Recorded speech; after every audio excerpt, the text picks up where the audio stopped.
When I was asking God for my God's best, I made sure to be specific with my requests.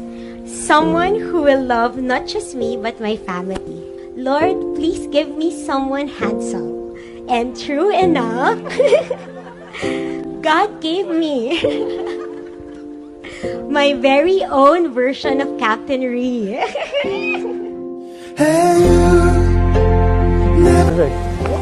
Yeah. Thank you, Lord. Ano ngayon ang mga na-realize mo sa pag-stay natin dito? Makatakot. Lalo na dyan sa na-stuck ka. Makatakot yung dagat talaga.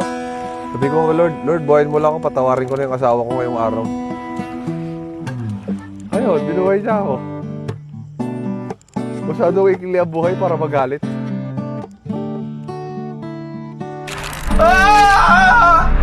Buhay natin ganito kasi balot. Parang di ka masaya. Boss! Wala ka bang joke dyan? Para maganda yung montage. Bakit pa kailangan ng rosa? Ikaw, ano yung mga na-realize mo? Hindi puro ako. Ang na-realize ko, Bakit ka sa asawa mo, ganon? nangunguna ka kasi! Oh. Baba mo yung pride mo. Sige, tanggapin mo. At ako naman, matututo ako magpatawad ng mas mabilis. Oh, ika! Ayoko nyon! Gitara. Aray! Hindi naman maganda eh! Sa gitara.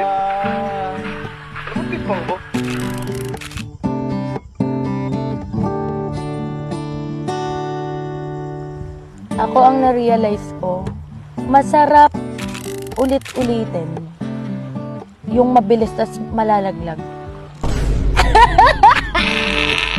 Hindi masarap yun. Pikod ka na naman!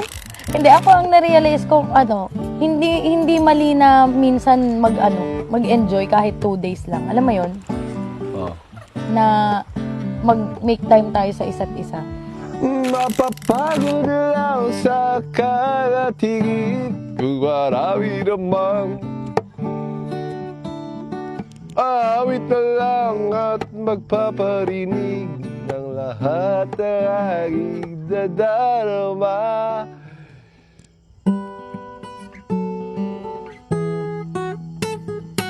Pero anong na-feel mo nung una na dinala kita sa sasakyan na hindi mo alam saan papunta?